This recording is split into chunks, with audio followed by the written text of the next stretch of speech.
وأنفقوا مما رزقناهم سرا وعلانية تجارة لن تبور।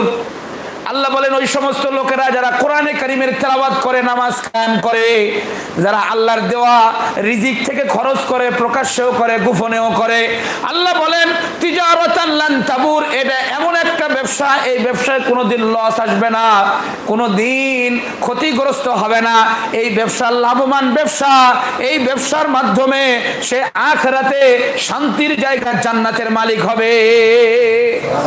এজন্য বুজুর্গ আলেদিন কোরআনে কারীমের তেলাওয়াতকে এমন জরুরি করে নিয়েছে, নামাজের আগেও তেলাওয়াত করে, নামাজের পরেও তেলাওয়াত করে, সে ঘুমানোর আগে তেলাওয়াত করে, ঘুমান থেকে উঠেও তেলাওয়াত করে, আবার সন্ধ্যায় পরে আবার গভীর রাত যখন হয় তখনও কোরআনে কারীমের তেলাওয়াত করে। এমন করে কোরআনে কারীমের তেলাওয়াত করতে থাকে আল্লাহ তাআলার মুহাব্বত লইয়া, আল্লাহ পাক রব্বুল আলামিনের প্রেম লইয়া, আবেগ লইয়া। এই কোরআনে কারীমের তেলাওয়াতের কারণেই আল্লাহ তাআলা তাকে কেমন নৌকট্য বানায় নেয়। আল্লাহ বলেন আমার বিশেষ বান্দাদের মধ্যে বিশেষ বান্দা হইল যারা কোরআনের তেলাওয়াতের উপরে, আমলের উপরে জিন্দেগি বসর করে,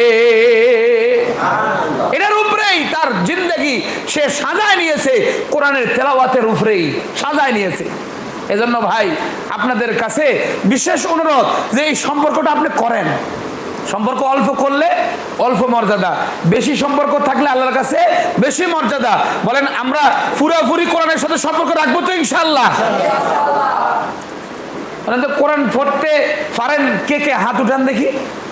জনসাধারণ কোরআনে কারীম পড়তে পারেন এমন হাত উঠান জনসাধারণ।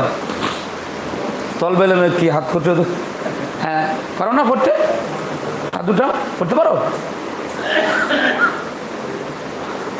অনেকে আচ্ছা না, আপনি পড়তে পারেন না, এটা শিখতে হবে, এটা শিখতে হবে। আপনারা এটার একটা লিস্ট করেন, আমাদের ওস্তাদ মহোদয় যারা আছেন তারা একটা লিস্ট করেন যারা কোরআন শরীফ পড়তে পারে না, এদেরকে আমরা এই মাদ্রাসা থেকে একটা টাইম ঠিক করে, আমি হুজুরের সাথে কথা বলবো আসর পরে, বা একটা টাইম ঠিক করে ওই আধা ঘন্টায় কোরআন শরীফ শিখাবে তাকে। আপনারা আসবেন, আসার পরে হইতে পারে হুজুররা যে তরতিব দেয় ওই তরতিবে ওই টাইমে আপনারা কোরআন পড়বেন। শিখতে রাজি আছেন তো ইনশাআল্লাহ?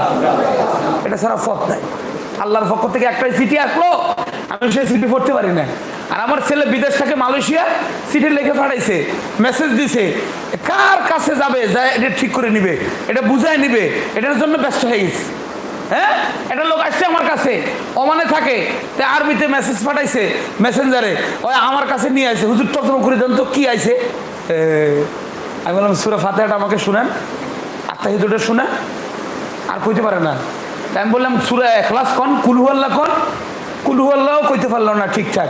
আমি বললাম আপনি আল্লাহর পক্ষ থেকে মেসেজ আসছিল, সেই মেসেজগুলো কারোর থেকে শিখে নেন নাই, আর আজকে যে আরবিগুলো আইছে হুজুরের কাছে আইছেন, হুজুর একটু শিখাই দিন। এটা কি করবেন আপনি? আপনার ছেলে কি কইছে এটা আপনাকে পরে কমনি, তার আগে আপনি শুনেন। আপনি যে কোনো মুহূর্তে চলে যাইতে পারেন, কিন্তু আল্লাহর কাছে জবাবদেহিতা কি? আল্লাহর কাছে জবাবদেহিতা কি?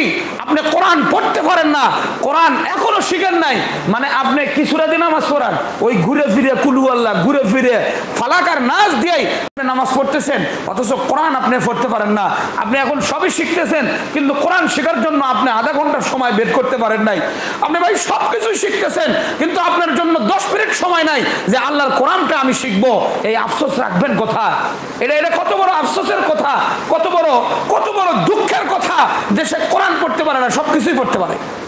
আমি তাকে এটা খুব হাত জোর করে অনুরোধ করে বললাম, ভাই এইখানে আপনাকে আমি ফ্রি পড়াবো, দরকার হলে আপনি যদি বলেন তাহলে আমি যাই আপনার কাছে কোরআনে কারীম শেখানোর জন্য, আমি নিজের তেলের টাকা খরচ করে আপনার কাছে যা পড়াবো, তারপরে আপনি কোরআনটা শিখেন।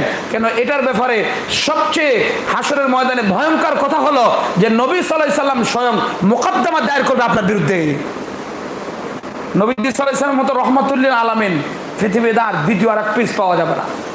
নবীজির মতো দয়ালু আর দ্বিতীয় আর কোনো লোক পাওয়া যাবে না।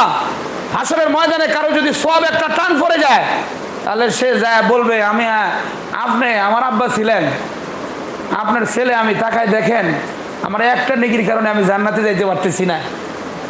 অনেকক্ষণ গল্প টল্প হয়, পরে বলবে যে আমার ছেলে ছিল কিন্তু তোমারে আমি চিনি না। ওরকম মার কাছে যাবে, মার কাছে যায় অনুরোধ করে বলবে মা একটা নেকি